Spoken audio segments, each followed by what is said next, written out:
दोस्तों Indian polity यानी संविधान से मोस्ट इंपॉर्टेंट टॉप 25+ एमसीक्यू आपके लिए लेके आए हैं जो जीके के हैं, और ये आपकी सभी प्रकार के एग्जाम के लिए बहुत ज्यादा इंपॉर्टेंट है। जितने भी क्वेश्चन ये बार बार बहुत सारे परीक्षाओं में पूछे जाते हैं। स्वागत है आपका सेल्स क्लासेस में।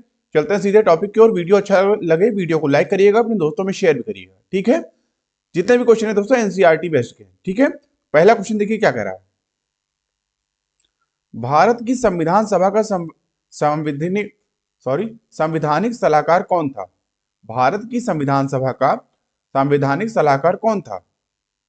सी ऑप्शन आपका इस क्वेश्चन का ऐड होगा, सर बी एन राव। दोस्तों 1946 यानी 1946 में भारतीय संविधान तैयार करने में डॉक्टर बी एन राव को संविधान सभा संवैधानिक सलाहकार नियुक्त किया गया था। इस हिसाब से सी ऑप्शन आपका इसमें सबसे अच्छा ऑप्शन आएगा, ठीक है, राइट ऑप्शन। अगला क्वेश्चन, जुलाई 1946 में स्थापित संविधान सभा के सदस्यों में निम्नलिखित में से कौन शामिल नहीं था? सी ऑप्शन आपका राइट होगा, महात्मा गांधी। दोस्तों जुलाई 1946 में स्थापित संविधान सभा का सदस्य में महात्मा गांधी जी नहीं थे, ठीक है, बाकी तीनों लोग थे। अगला क्वेश्चन, भारतीय संविधान ने भारत को किस प्रकार वर्णित किया है? बी ऑप्शन आपका राइट होगा, एक राज्यों का संघ। दोस्तों संविधान के अनुच्छेद 1 के अनुसार भारत अर्थात इंडिया राज्यों का संघ होगा। राज्य और उनके राज्य क्षेत्र के होंगे जो पहली अनुसूची में विनिर्दिष्ट है। इस हिसाब से बी ऑप्शन आपका राइट होगा, एक राज्यों का संघ। अगला क्वेश्चन, भारतीय संविधान की प्रस्तावना में धर्मनिरपेक्ष यानी सेकुलर शब्द निम्नलिखित में से कब जोड़ा गया? या किस संशोधन के द्वारा जोड़ा गया? बी ऑप्शन आपका राइट होगा, 42वें संविधान संशोधन। दोस्तों धर्मनिरपेक्ष शब्द को 42वें संविधान संशोधन अधिनियम द्वारा जोड़ा गया। धर्मनिरपेक्ष का अर्थ होता है सरकार और धार्मिक समूहों के बीच का संबंध संविधान और कानून द्वारा परिभाषित किया गया है। दोस्तों 42वें संविधान संशोधन अधिनियम के तहत 3 शब्द जोड़े गए, जिसमें समाजवादी, धर्मनिरपेक्ष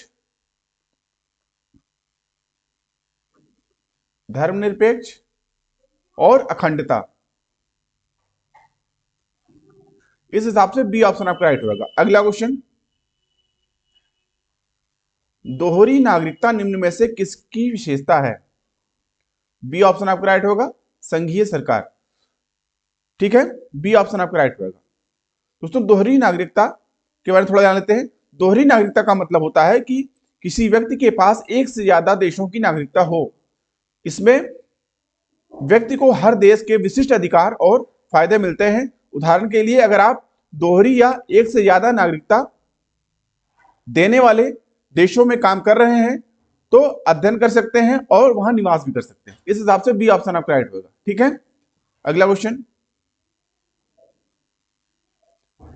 नागरिक समता का आशय है। ए ऑप्शन आपका राइट होगा, कानून के समक्ष समता, ठीक है। अगला क्वेश्चन, भारतीय गणराज्य में वास्तविक कार्यकारी प्राधिकार निम्नलिखित में से किसके पास होता है? डी ऑप्शन आपका राइट होगा, मंत्रिपरिषद। दोस्तों वास्तविक कार्यकारी शक्ति प्रधानमंत्री के साथ मंत्रिपरिषद में निहित होती है। इस हिसाब से डी ऑप्शन आपका राइट होगा। अगला क्वेश्चन,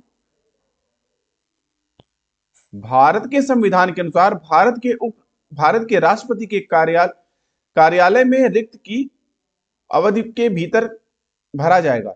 एक बार फिर से क्वेश्चन पढ़ देते हैं दोस्तों। भारत के संविधान के अनुसार भारत के राष्ट्रपति के कार्यालय में रिक्ति को कितनी अवधि के भीतर भरा जाता है? बी ऑप्शन आपका राइट होगा, 6 मास यानी 6 महीने के अंदर। दोस्तों राष्ट्रपति का पद 6 महीने के अंदर जो है भरा जाना जरूरी होता है, ठीक है। इतने ही समय तक मैक्सिमम ये रिक्त रह सकता है। अगला क्वेश्चन, राज्यसभा के सदस्य के लिए न्यूनतम आयु है। सी ऑप्शन आपका राइट होगा, 30 वर्ष यानी 30 ईयर। अगला क्वेश्चन, लोकसभा द्वारा पारित धन विधेयक राज्यसभा द्वारा भी पारित मान लिया जाता है यदि उच्च सदन उस पर किस समय सीमा में कार्य संपादन ना कर सके। बी ऑप्शन आपका राइट होगा, 14 दिन। दोस्तों, धन विधेयक केवल लोकसभा में पेश किया जा सकता है और वह भी राष्ट्रपति की सिफारिश पर। ऐसे प्रत्येक विधेयक को एक सरकारी विधेयक माना जाता है और इसे केवल एक मंत्री ही पेश कर सकता है। लोकसभा द्वारा धन विधेयक पारित होने के बाद इसे राज्यसभा में विचार के लिए प्रेषित किया जाता है। बी ऑप्शन आपका 14 दिन इस क्वेश्चन के लिए राइट ऑप्शन आएगा। अगला क्वेश्चन, निम्नलिखित में से कौन सी चुनौती उच्च न्यायालय अथवा उच्चतम न्यायालय के समक्ष स्वीकार्य जनहित याचिका की श्रेणी में आती है? डी ऑप्शन आपका राइट होगा। तो भारतीय संविधान के अनुच्छेद 226 के अंतर्गत उच्च न्यायालय के समक्ष कोई भी व्यक्ति जो सामाजिक हितों के बारे में सोच रखता हो वह जनहित याचिका दायर कर सकता है। इसके लिए यह जरूरी नहीं है कि उसका व्यक्तिगत हित भी सम्मिलित हो। इस हिसाब से डी ऑप्शन आपका राइट होगा। ठीक है, अगला क्वेश्चन, उस प्राधिकारी का उत्तराधिकारी कौन है जो भारत के संविधान को अस्तित्व में आने से पहले प्रीवी काउंसिल के रूप में कार्य कर रहा था? सी ऑप्शन आपका राइट होगा, उच्चतम न्यायालय। ठीक है, अगला क्वेश्चन, निम्नलिखित में से वह अधिकार कौन सा है जिसकी गणना भारत के संविधान में नहीं की गई है लेकिन जिसे उच्चतम न्यायालय ने मौलिक अधिकार बताया है? ए ऑप्शन आपका राइट होगा, निजता का अधिकार। ठीक है, अगला क्वेश्चन, राज्यपाल का मुख्य सलाहकार कौन होता है? बी ऑप्शन आपका राइट होगा, मुख्यमंत्री। दोस्तों, किसी राज्य के राज्यपाल का मुख्य सलाहकार उस राज्य का मुखिया यानी कि मुख्यमंत्री होता है। बी ऑप्शन आपका राइट होगा। अगला क्वेश्चन,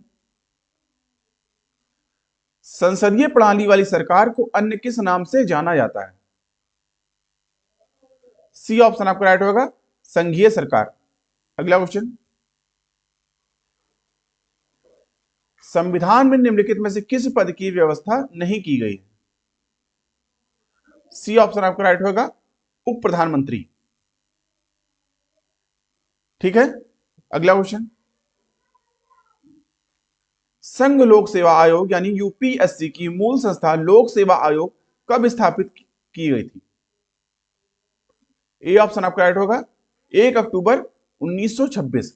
तो संघ लोक सेवा आयोग यानी यूपीएससी की स्थापना अक्टूबर 1926 में की गई थी। इसकी स्थापना भारत सरकार अधिनियम 1919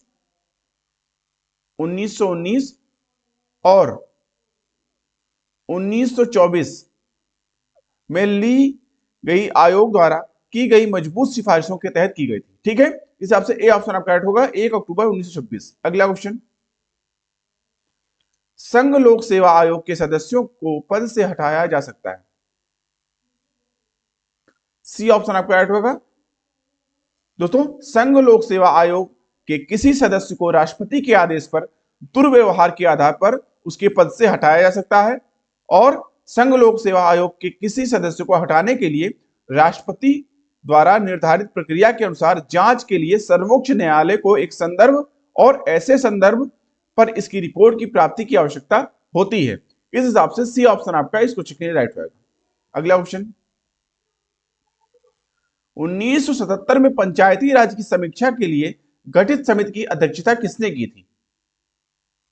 बी ऑप्शन आपका राइट होगा, अशोक मेहता। दोस्तों, अशोक मेहता समिति ने इसका गठन 1977 में जनता सरकार द्वारा अशोक मेहता की अध्यक्षता में किया था। ठीक है, अगला क्वेश्चन, निम्नलिखित में से भारतीय संविधान सभा का अध्यक्ष कौन था? ए ऑप्शन आपका राइट होगा, डॉक्टर राजेंद्र प्रसाद। दोस्तों, 11 दिसंबर 1946 डॉक्टर राजेंद्र प्रसाद जी ने संविधान सभा के अध्यक्ष के रूप में और हरेंद्र कुमार